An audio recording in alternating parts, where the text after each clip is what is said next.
Hapon mga kamutya, mga kaagimat.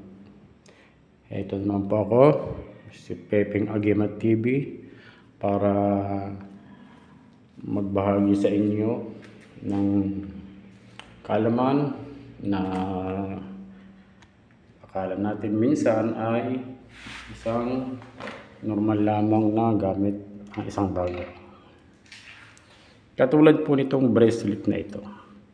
Ito po ay buto ng sinukuan. Ito pong ganito pong beads na bracelet na buto ng sinukuan. Meron din po nitong kwintas na marami nang susuot nito pero hindi nila alam kung para saan. Pero kung hindi nyo lang alam, ito po ay nagtataglay ng kapangyarihan. Ito po ay may angking kapangyarihan sa swerte, sa kabuhayan. Ito rin po ay mainam gamitin sa negosyo, sa mga tindahan, lalo na para po maraming bumili. Dahil ito po ay dahil ito rin po ay nagtataglay ng kapangyarihan sa panghalina.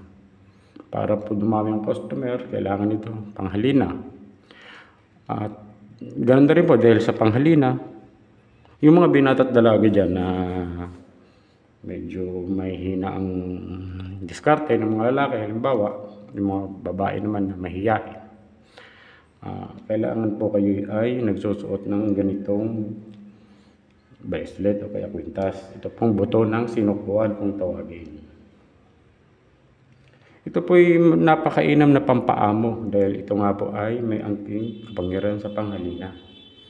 Kung halimbawa po ikaw ay nagtatrabaho at ang boss mo ay masungit, kapag nagtangan ka ng ganitong buto ng sinukuan na ito, ikaw po ay unti-unting magugustuhan ng iyong amo at mapapabait mo siya.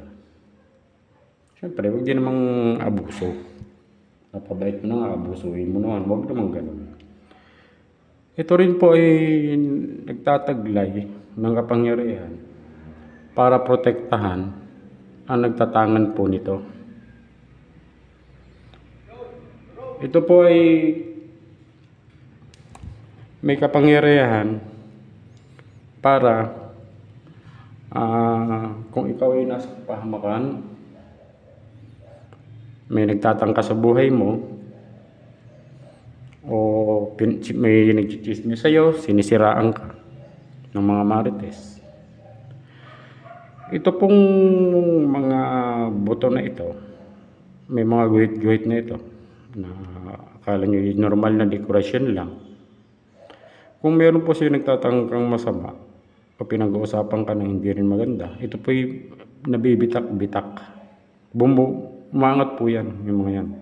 Yung guhit na yan, akala nyo ganyan lang yan. Yan po ay nabibitak-bitak po yan lahat po ng ito. Pag ito ay suot ninyo.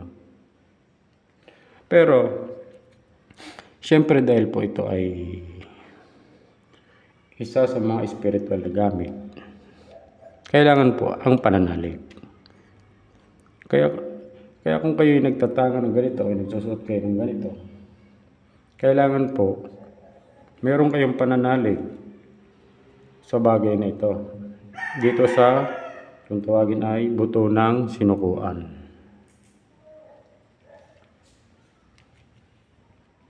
Sa mga naghahanap ng trabaho o halimbawa yung gusto magnegosyo, ganito po, subukan nyo magsuot ng ganitong bracelet o kay kwintas, buto ng sinukuan, dahil ito yung mainam na pampaswerte. Yun na nga po, ang kakibat nito ay pananalig. Pag nanalig ka sa mga bagay na ganito, ayon sa mga paniniwala na rin ng mga naunang tao pa sa atin, ang kapangyarihan po niyan ay sadyang gagana.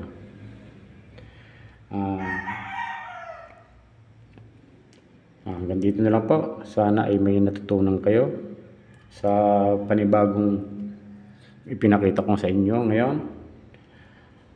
Salamat po sa mga nag-subscribe, sa mga nanonood ng mga videos ko. Salamat din po sa mga nagla-like at nag-share.